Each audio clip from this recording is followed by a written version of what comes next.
Welcome back to the Steel YouTube channel for an update on my first generation Toyota RAV4.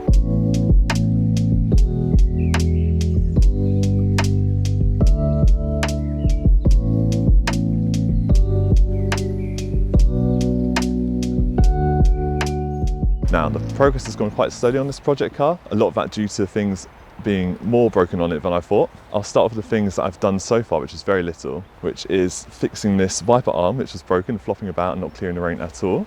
I've also fixed the light bulb on the rear number plate, which isn't a hard job, but for some reason the previous owners left it for multiple years. Now, before getting into the things that are broken on this car, I'll let you know sort of mistakes I made when buying it.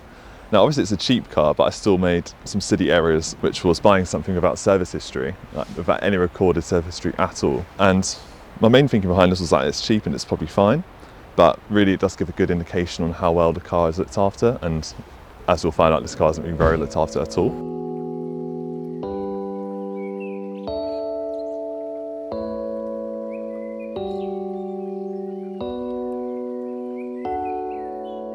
Another indication of how well looked after a car is how many owners it's had, and for some reason I managed to forget to ask this completely.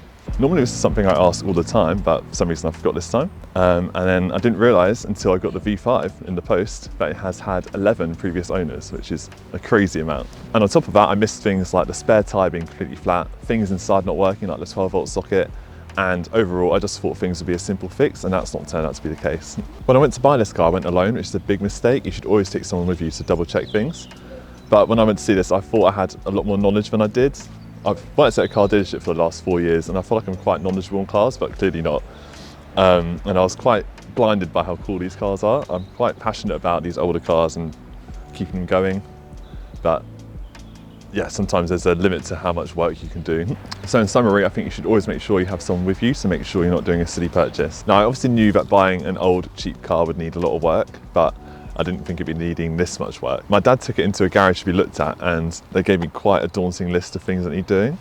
I'll read out a few of them here, but it needs a new spare tyre at the rear, needs some new front tyres, possibly all tyres need to be done, seeing as it's a four-wheel drive car, and I think they should match. It's got a bit of an exhaust leak, the front diff bushes are worn, the offside front wishbone is broken, and the near side front inner drive shaft boot is split. And the scariest part was the fact there's lots of corrosion, especially on the rear panel at the back and a bit on the sill here.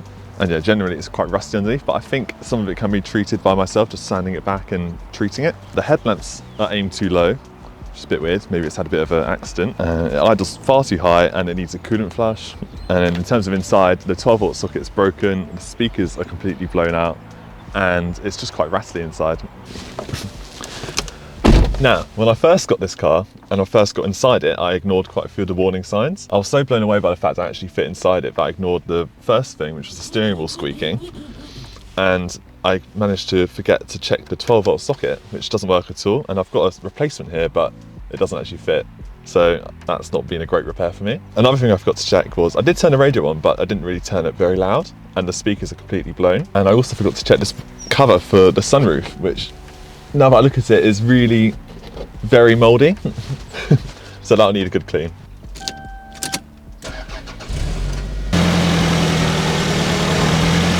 I did take this on a test drive as well when I first got it, or before I got it even. There were still a few things that I missed. For example, when changing gear, it does do a bit of a jolt, which I think is related to the drive shaft being like needing new bushings and the boot split and stuff like that. And I don't know if you can hear on the camera at all, but it is quite rattly in here, but that's mainly due to like the 90s era, like having lots of plastic inside and lots of like things that just rattle about, especially when it's cold like this.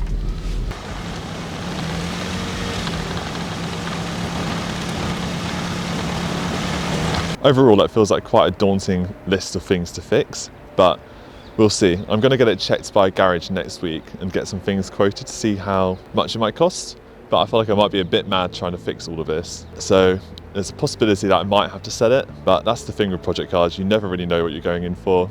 I'd like to be able to fix things myself, but I'm not really mechanically minded and I don't really have the facilities or the tools to be able to do stuff, but I would like to learn eventually. Stay tuned to find out what I do with this car, and let me know in the comments what you think I should do, whether I should sell it, whether I should keep it, or whether I should buy something completely new. Thanks for watching another video on the Steel YouTube channel.